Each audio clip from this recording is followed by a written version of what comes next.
buhay. Gabing-gabi na mga siyas. Anyway, alauna na. Tingnan mo yung mata ko, inaantok na din. Alauna na, matutulog na sana ako. Kasi pagod ako. Pagod ako. Kasi mangga namin kanina nagising. Kaso nga lang, akala nyo, pwede na tayo matulog mga ina. Hindi pa. Ang dami ko pang trabahong gagawin. Tingnan nyo naman yung aking trabahong gagawin pa. Andyan pa yung hugasan. Maghuhugas pa ako. Ang kalat pa.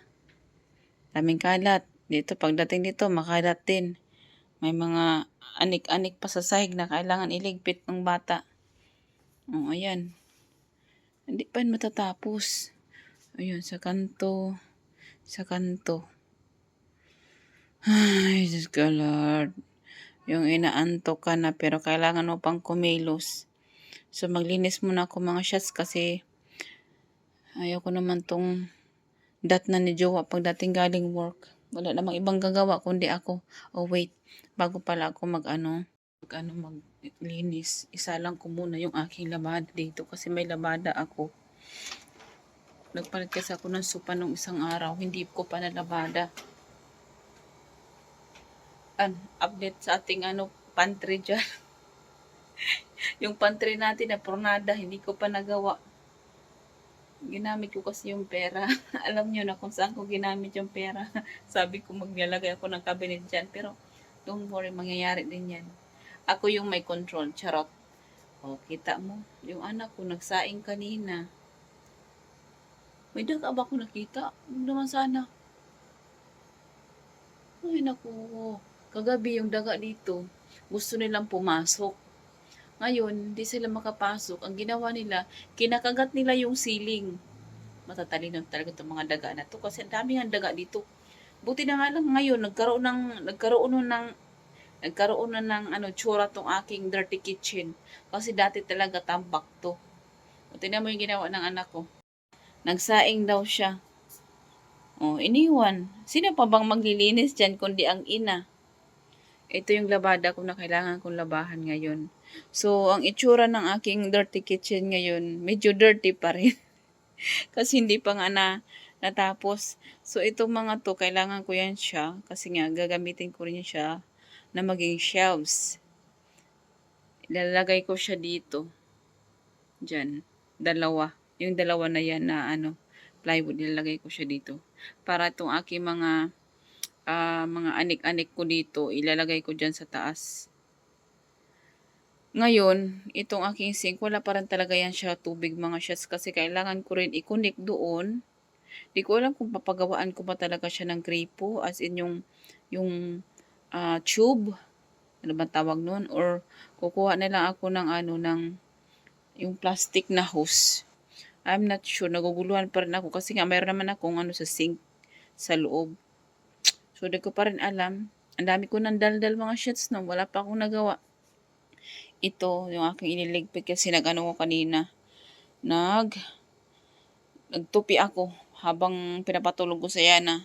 Tapos itong aking kalat na balde, andyan pa rin yan siya. So, ito, naging divider ko na to mga shots. Nilagyan ko lang siya ng kortina ba para hindi makita yung mga laundry area ko. So, yung laundry area ko, masyado siyang maliit. Pakita ko sa inyo. Andito pa yung bike ko na kailangan ko pang isabit to. Itong bike na to, isasabit ko siya dyan. Para meron akong space na paglalagyan. So, ito yung aking laundry. Dito, banda. Yan lang. Ganun lang kaliit. Tapos yung aking mga sabon-sabon dyan. So, ganyan lang yung postura ng aking laundry. Which is, maganda naman siya kasi yung tubig niya, hindi naman naglalasaw dito. Basta, sa Bisaya, naglalasaw. Tapos, meron na nakakonect niya doon sa ilalim. Kaya, hindi na rin makakapasok yung mga daga dyan. Kung papasok man sila, papasok sila sa sa washing machine din.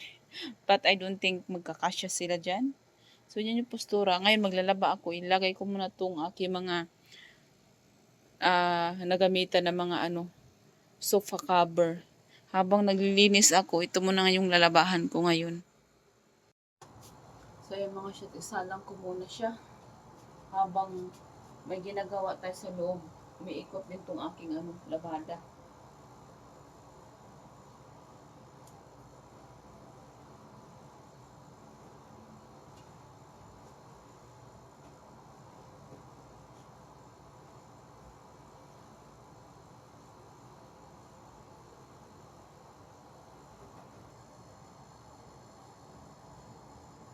Ayun ang mga shots. Nakasalang na yung aking ano. Hinantok na talaga.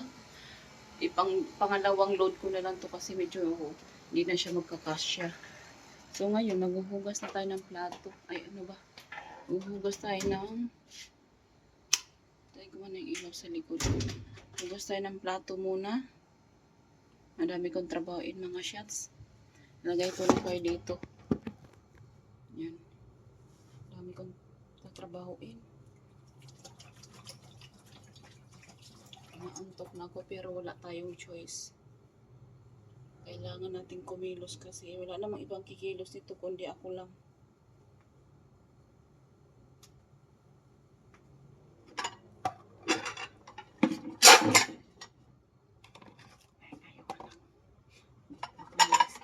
Baka magising patuloy itong anak ko sa aking ingay.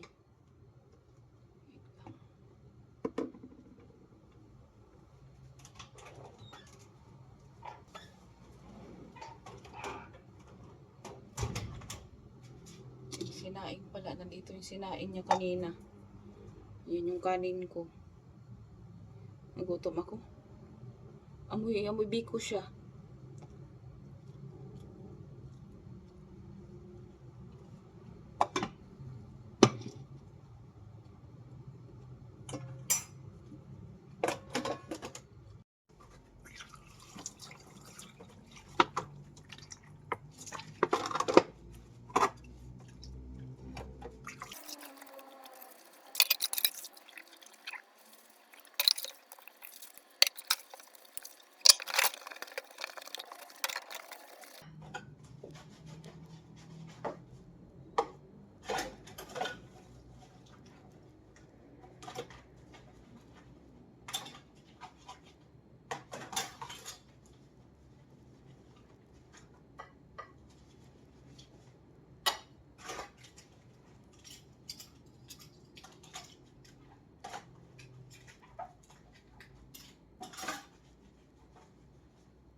Bali, nabawasan din yung kalat ng aking bahay. Ang sarap tingnan pag malinis ang bahay. 'Di ba? Maaliwalas tingnan pag malinis. Naka-organize yung ano, yung upuan, walang mga laruan na pakalat-kalat. Anyway, maglilinis na ako sa labas ngayon sa kusina, tapos magtiti ako kasi medyo bloated yung aking tiyan. So pag bloated yung aking tiyan, nagtiti ako para bukas, kinabukasan may labas niya lahat ng aking mga pinagkakain. Pero ngayong araw na ako masyado nagkakain.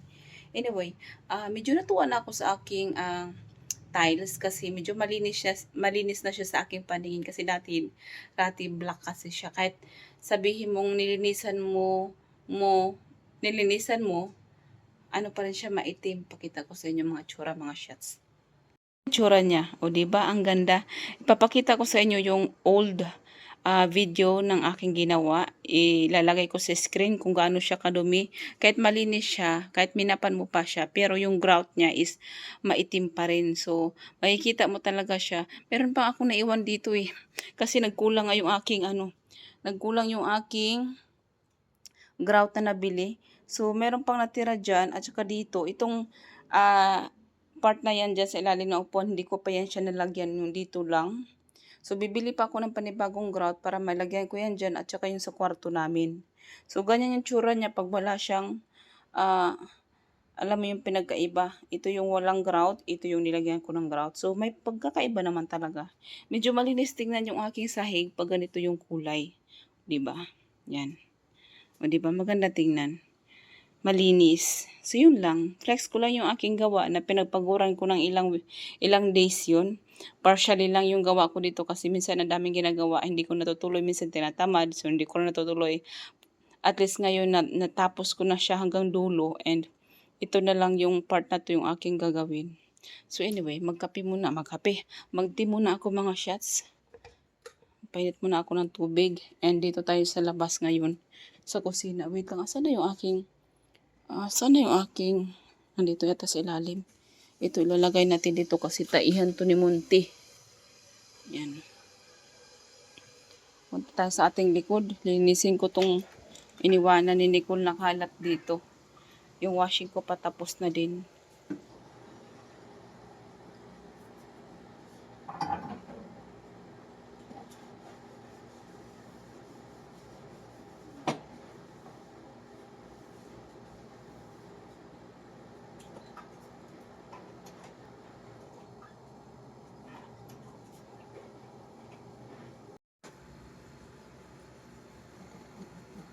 Kailangan ko yata ng brush dito. Medyo tumigas na yung bakas. Yung anak ko talaga. Wait lang. Kailangan ko yata ng scrubber dito mga shots. So, kuha lang ako. Ito. Ilagyan ko ng konting sabon yan. Ayun ako, parang hindi yata. Parang kailangan yata ng steel wool dito.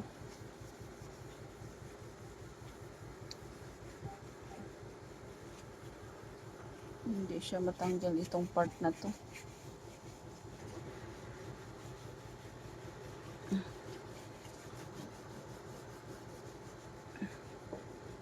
Kuskusin natin ng maayos. Nakakangawit ha. Ayaw niya matanggal. Wait lang, kuha ako ng steel wool. Tanggalin ko na lang din itong mga to. Para malinisan ang buo.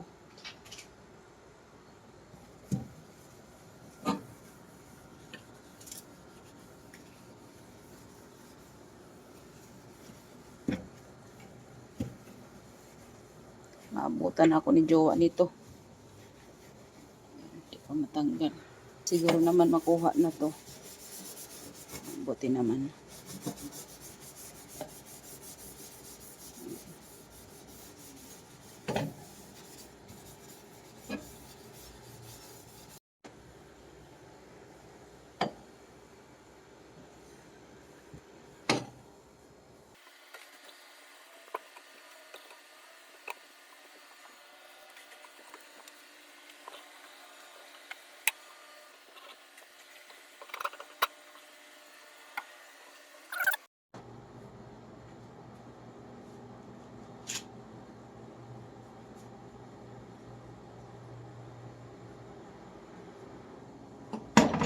May kabigatan po mga bakal-bakal niya.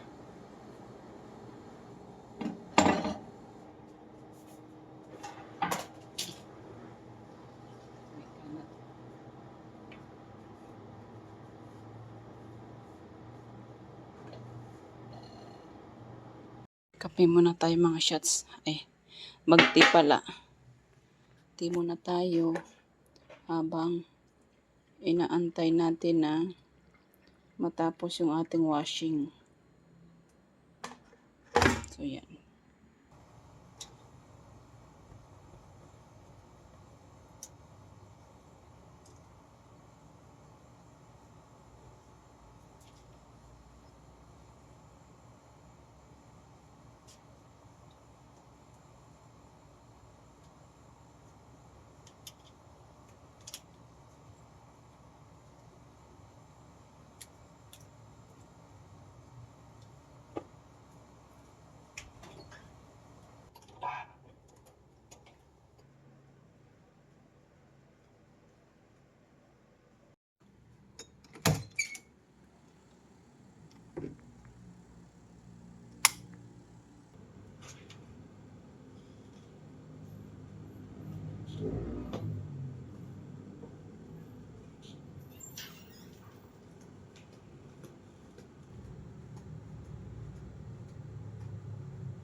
Monte, get inside, come on, let's go.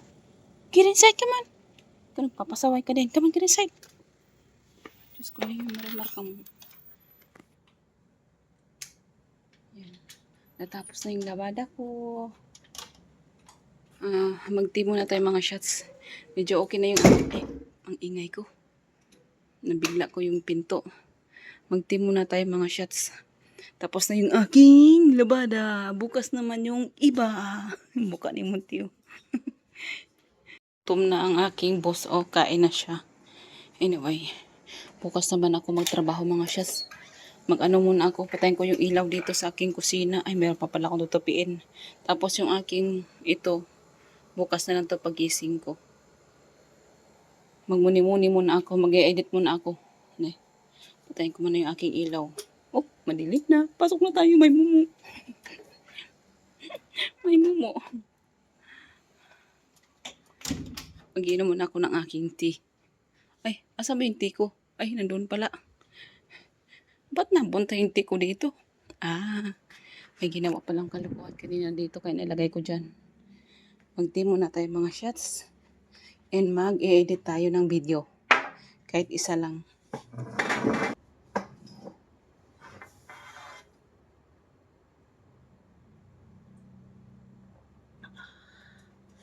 Mainit-init pa.